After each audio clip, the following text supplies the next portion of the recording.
thing with me. Lucky you, man. That's the big thing with me, serving the public. Oh, good, yeah. Yeah. Now, how long have you been an activist? Well, I've been an activist since the 70s. My sister was stabbed in middle school, and my mother joined an activist group. And you know, whatever you do as a kid, it's kind of dictated by your mom. Really? So yeah, I've been an activist, and out of that, I kind of became a news junkie. You know, as a kid, I remember sitting fascinated at the Watergate hearings. Oh. You know, I was like, wow. Wow. Yeah, I mean, I was into it. I was in sixth going to 7th grade. Time and gravity haven't caught you. Not yet. Look at you. Not yet. But man, it's a pleasure to meet you, man. You know, this is something that most people don't do, is communicate with everybody. I've been talking to the other, how many years in this race? 9? Well, you know, but my view is this. If you're really about service, I think you're a Marine? Okay. I'm a Marine. Okay. Well, till the day I die, I'm a Marine. Take an oath to this nation, and I stand by it, and it doesn't expire. You appreciate that. I was in Kuwait, Panama, and when I got back, you know, I'm a Pedro guy. So, you know, I was raised slinging dope. From 15, remember in the port of LA, it all came through there. Yeah, everything. Right? Yeah. So, I went to the pen, was there for 4 years, supposed to be there 3, but I ended up staying in because I caught another case while I was in there. Which one you got to? What's that? Which pen did you go to? I started in Tehachapi, CCI? Soledad, Ironwood, Delano. I opened up Delano and Ironwood. That was fun. Wow. Get this on tape. Oh, I'm recording. So you did time. Yes. I'm a retired correctional officer. CDC? CDC. What a small world. I worked reception at Tehachapi back in 91, 92. Me? I was so there. I probably seen you. With who? It was me and Mike caught the chain together. Michael Milken. Yeah, and what a small world. when I was at Tehachapi, over in one of the cell blocks, they had Charlie Manson's prison ID card with his CDC number on the bottom. And it just floated, and I had a thought, I was like, wow, that would have been a good souvenir if I just would have just left it there. But yeah, CCI, I was up at Tehachapi with, you know who Harry O is? Yes. CEO of Death Row Records? Yeah, that's where I met him at. Oh, did you? Yeah. You could be like Rick Ross met Noriega in the Fed. Yeah, it's a whole interesting thing with Harry O and I, because well, I'm gonna tell this story anyway. Well, when the time's right.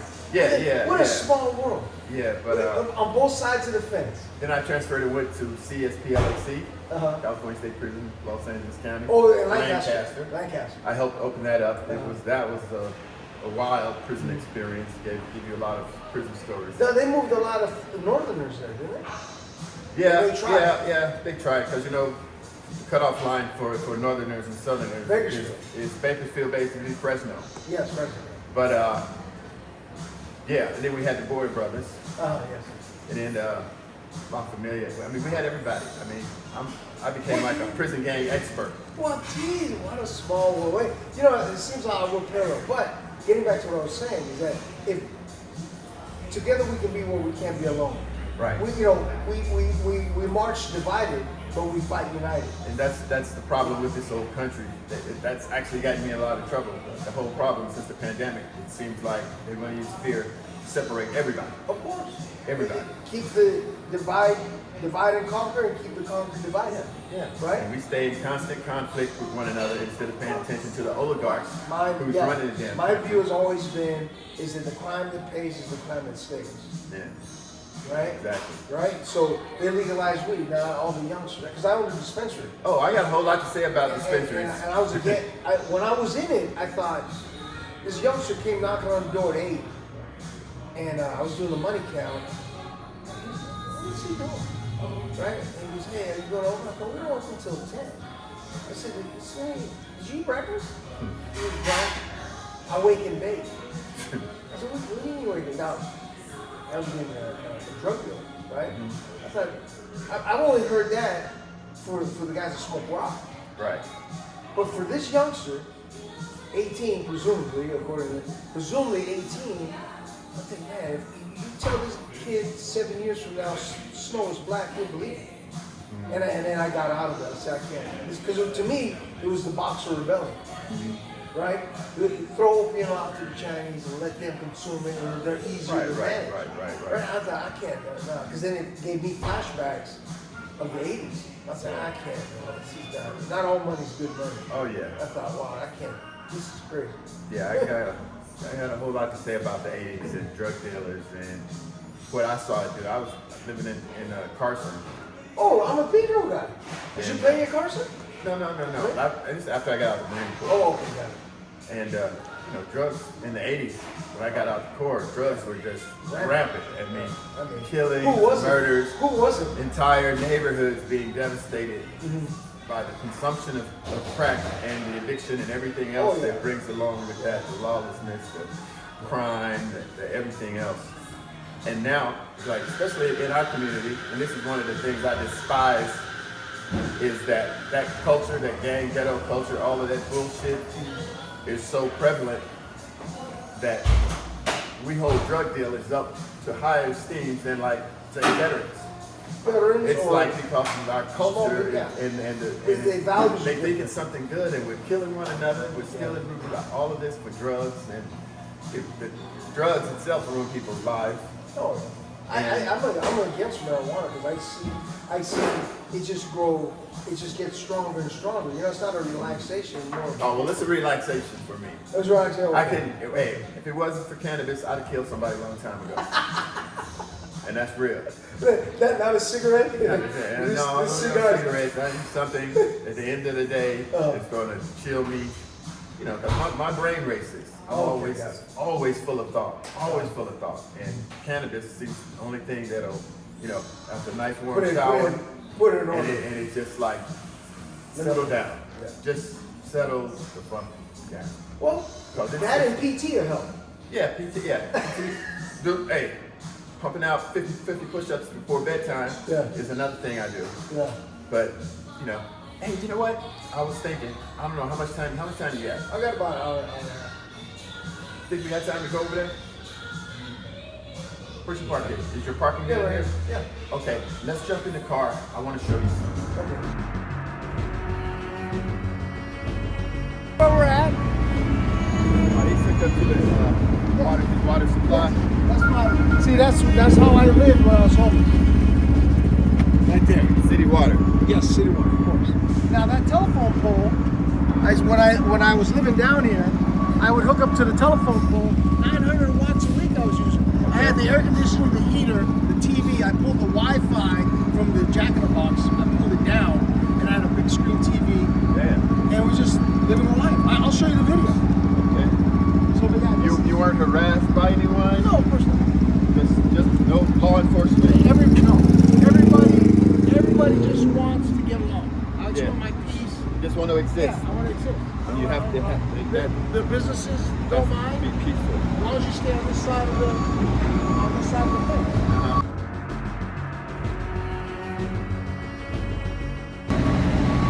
What's amazing is there's no rampant disease here. That's amazing. During Corona, dirty water. No one got no mosquitoes, no malaria. There's no diphtheria. Down here. Yeah. They're very dog-centric. That's kind of ironic. The dog water. Where is the enforcement that says you can't park down here? Oh no, there's no for an extended period of time? No. We have no laws, no rules, no regulations. You can just park an RV on the street for an unlimited period of time. How's he gonna move?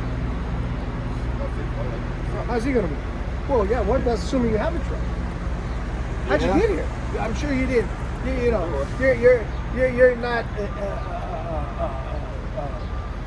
You don't have a horse, right? This is not Egypt. Hey,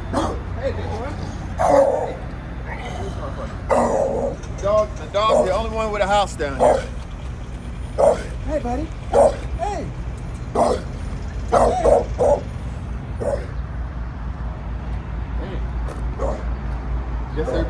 house watching The Price is Right or some shit. I don't know.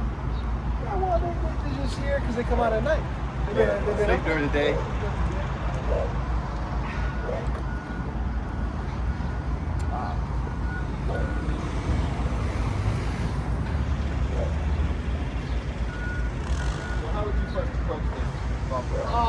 Number one, get the social worker out here doing psychosocial. If they do shit crazy, then you get to go to Patton Hospital. You get to go to Hogue. They have to be institutionalized. You have to be institutionalized, you will be.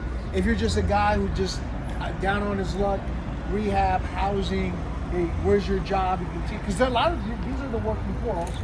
Of course. Yeah, they're the working poor also. And that's kind of a shame to say in America. We have people who put in a 40-hour work week. They can't afford housing. They can't afford housing. They can't afford housing. I mean, I'm starting to think because of that situation that we need a UBI. Oh yeah. You know, some type of universal basic income, even for the people who have everything and can't afford to take a damn vacation. Just like GR, right? Yeah, general relief. Right? That's what all these guys are on. GR and EBT. Right. That Jack in the Box next to that Starbucks, their entire. I talked to the franchisee. They only take their money comes from the EBT. Oh, okay. Because from these all guys, the EBT. All EBT. That's all EBT money. Wow. Right. I would do that, social worker, then a housing manager, and then tell the sheriffs to come down here and say, their guys are here with warrants. You know, take them to the county, process them. You think people here just hanging out and hiding out, basically. Yeah, hiding out. Why not? Hide out amongst the homeless. Who's going to look for you? Who's going to know? No one's going to know. Nobody's going to look for you. Because that's... Not down here. That's the dead zone. Wow. Once you come through here, that's it. You've just disappeared. You're off the grid entirely. Right. Right? Be totally anonymous. You could be a convicted rapist, murderer. Right here. Anything. Nobody's going to come here looking for you. That's a sad commentary on our society, though, because all of these people are human beings. Yeah, well, the police don't even come. As long as the businesses don't complain. Right. And now, what about like where I live at? This is in close proximity to a lot of single-family homes. They just haven't meandered there. I, as a homeless developer, have not discovered where you live. Yeah. We have to check the sidewalks. Yeah. And how close we are to a fire hydrant to determine the property value of where you live. Hey. Baltazr brought these people. Yeah, you can bring your wagon, Steve Hill, to 32nd and San Pedro. We got a fire hydrant.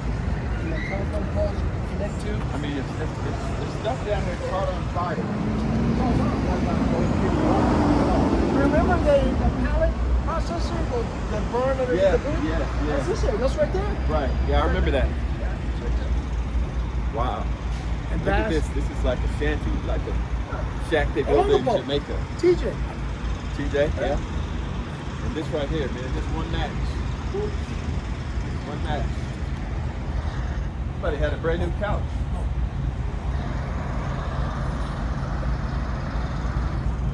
Hey, young lady. Hello, man. ¿Tú hablas inglés?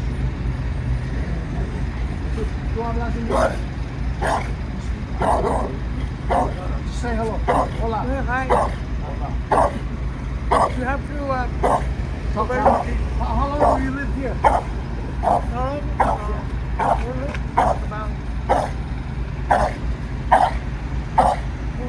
Make me down here.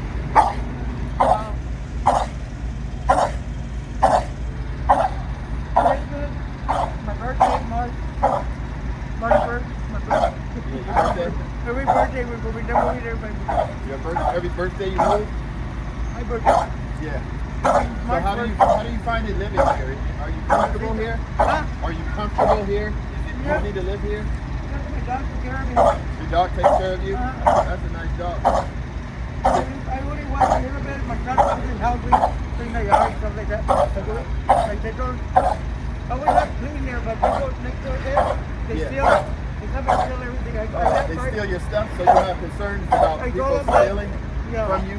They want to move them out of here because they throw a lot of cow water right there. And it's not. Right. I already told her to clean now. Yeah. I told her I'm going to take that's my trailer. She broke it. I gave it to her. And for her kids, but she don't, there's nothing in there. She broke it. Hello, everybody. Hi. Happy birthday, everybody. Hey, here, this is for your birthday, okay? Oh, what's it for? Buy yourself something nice for your birthday. Oh, Or get the dog some Nash, food. dog food. Yeah, get dog food. His name is Nash. Yes. Hello, Nash. All right, Nash. All right. Thank you. Yeah, God bless you too. So, it's all day in the life. Horrible. This is fucking horrible. Well, To because be out here at that age, at this point of your life, where you know you need medical, you're gonna need no medical leisure care. world, no independent living, no skilled nursing facility, no boarding care, nothing. Now you would think, just out of the decency of some of these politicians' heart, that you'd be looking to get this lady off the damn street. You're gonna assign somebody. God Mo, damn. your job. You're this street. I want names. I want bodies. I want accountability. Let me know what's happening ASAP. You got 2 weeks. Actually, you got 14 days because we don't take days off. Yeah. This is military. We don't take days off. We got 12-hour shifts. It's gonna make it happen. I want names. I want numbers. Chop chop. No accountability. No, of course not. No accountability. This is actually disgusting. But here we are. And why are we helping to do anything? See, that's their septic tank. Yeah, I know. And it goes straight down to the gutter, most likely.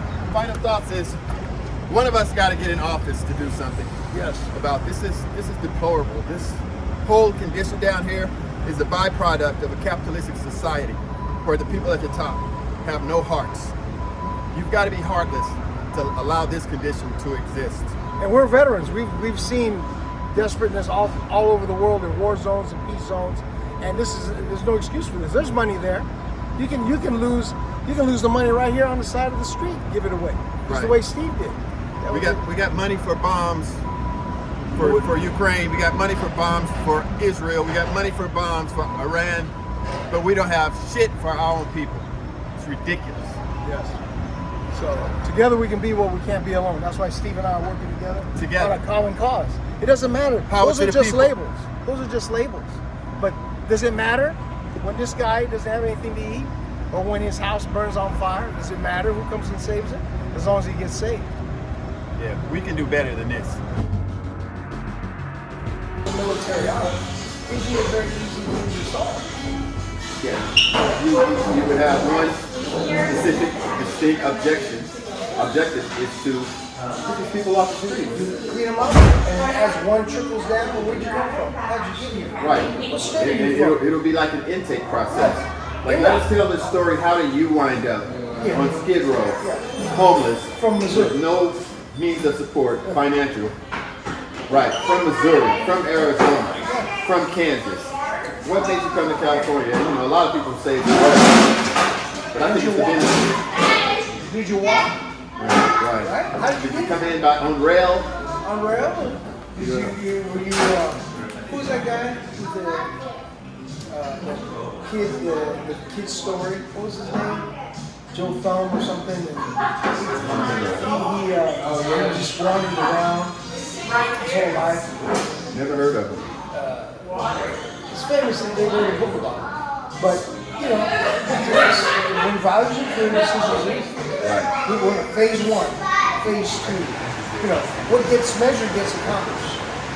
So what's your my part of my solution to the homelessness problem, because I know that homelessness is just a byproduct of the capitalistic society.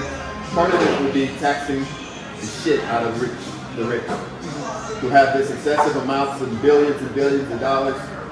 They're not paying their taxes. The tax load is not fair and balanced. I think people who can pay more should pay more.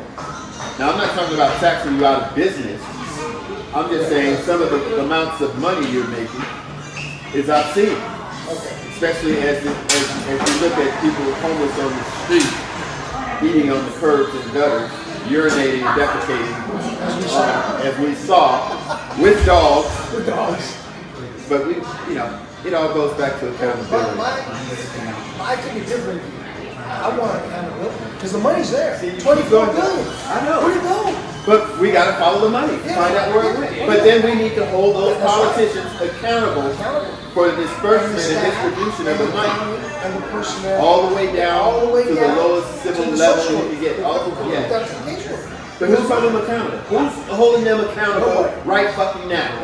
Let me give you an example. When I was homeless for 4 years, there was a caseworker that I worked with. And when I finally came out of it, right, she said, I knew you could do it. I go, are you crazy? What did you do to help me? Right. Well, I was there for you. You weren't there after 5 on a Friday.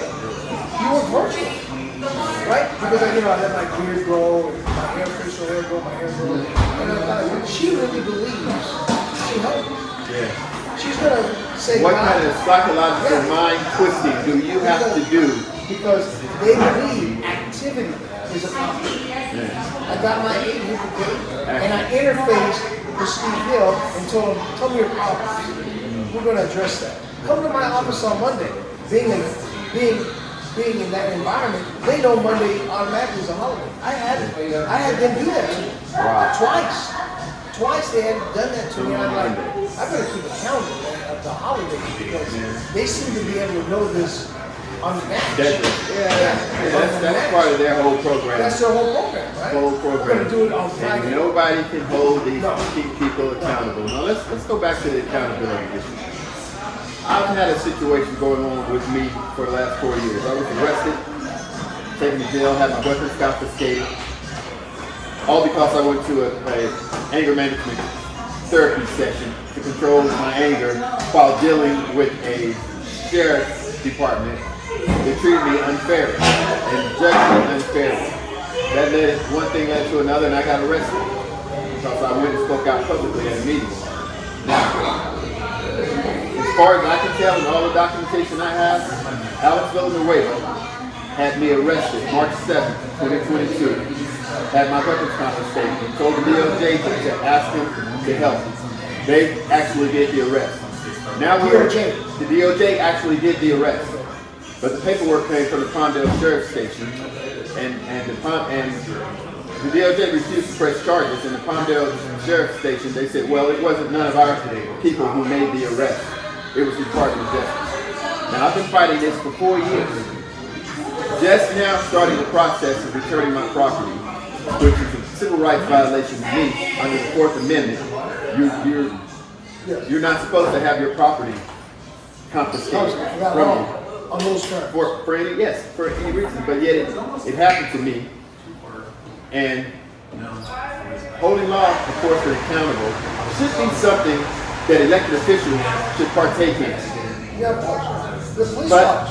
But because candidates and incumbents, people in office, because they campaign damn near year-round with law enforcement, they're not going to hold law enforcement accountable. They're not going to do it. I'm proof of it. That's why I'm running for Congress. And I'm saying this right now, and I'll be saying it really loud the last 30 days. I want Alex Villanueva to resign, not resign, drop his campaign.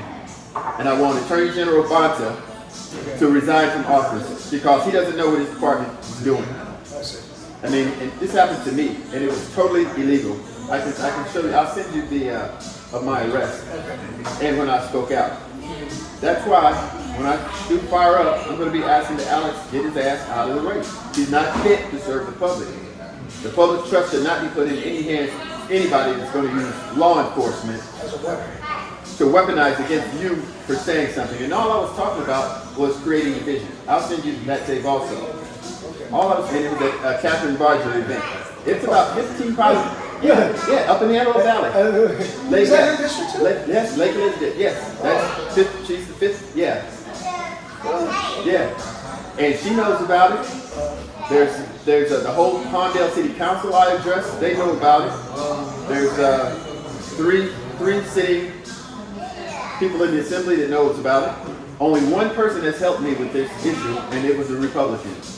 And her name is Senator Suzette Valladares in the Antelope Valley. I think she's in the 21st in the district. I'm not sure, 27th maybe.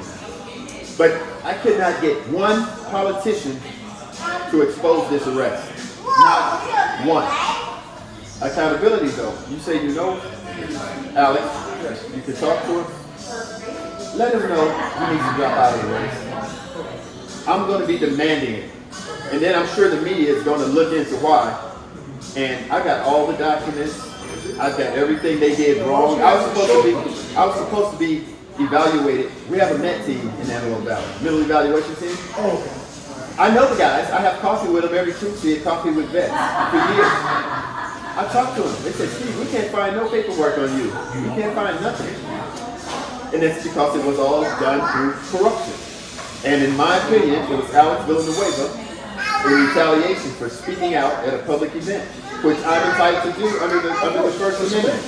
So, do you know specifically that it was? I know specifically it was him or Captain Joshua Barton who lied. Well, I know he got it in print. He lied in an investigation. He lied. Simply perjured himself in an investigation. But I can't get anybody to hold anyone accountable. You keep saying that magic word. I'm running, this whole thing I'm running is to hold government accountable. And I hope that's part of the motivation that you have also. Well, we're military. We're not accustomed to understanding, high speed, out of drag. We're not accustomed to that. And people who write checks or ass can't cash, they have to be held accountable. Got to be held accountable. If you're, a vote of no confidence. Exactly. No confidence. No confidence. And this country is going down the fucking tubes right now because nobody's being held accountable for anything. Yes. The Supreme Court's not holding Trump accountable for anything. Congress not holding him accountable for anything. And they know some of this stuff he's doing as well. They know we're fighting a war for Israel right now. Israel, and you have to have the War Powers Act. You have to declare it. You have to go to the And that goes through Congress. It goes through Congress. So he just leaves. That's why I can't think it's a lot of them, they don't want to lose their job. Well, they don't want to be attacked by Trump. Yeah. They want to be primaried by Trump. Now they have to spend a whole lot more money campaigning. Yeah. Well, Marjorie Taylor Greene, she dropped out. Massey, he's fighting. Yeah. I think there's one other one. But 3 out of 479 representatives? Right. And Marjorie Taylor Greene, why is it she found all this courage when she decided she's going to get out of Congress? Like, we need more Marjorie Taylor Greenes, but we need them in the present tense. We need them now to help put the guardrails back. Because the guardrails, Trump has blown the guardrails off the government. And we got to do something this next election cycle to fix all the damage he's caused. Not only that, but I think they've been gone. Because you can't allow all these illegals coming across. Exactly. Well, I mean, how do you get here? You should have, because you haven't been in the military. Right. You should have started getting to my checkpoint. Right. And there's a lot of unfriendly areas you have to go through to get to my checkpoint. How did you get here? Right. You had help. Right. Because you're scared. I've seen starving people before. You don't look like one. Right? And you have new shoes on. Yeah. Are those Pumas? And you have a cell phone in your hand. And a cell phone. That's incredible. Yeah, it's amazing, but they could have done something about this. Instead of having these untrained, uncaring ICE officers just snatching people off the street. That's right. That was illegal.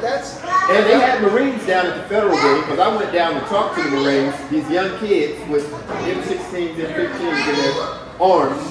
I went down to talk to the Marines, sit there. I got it on tape. I said, you guys just stay calm. Somebody throw something at you, don't start shooting. Because Marines we don't do children's parties, we don't do bullshit like that, secure crowd control. Marines are trained killers. Yeah. Everybody in the Marine Corps, basic infantry rifleman, 0311. That means you kill. Yeah. That's your job. You don't put them out for fucking crowd control. Yeah. So I went down and talked to them. Just to keep them calm. Yeah, that's an army thing. Yeah, that's the army. Send the army. Army strong. Yeah, man. It's been good talking to you. I'm glad we had this line of communication.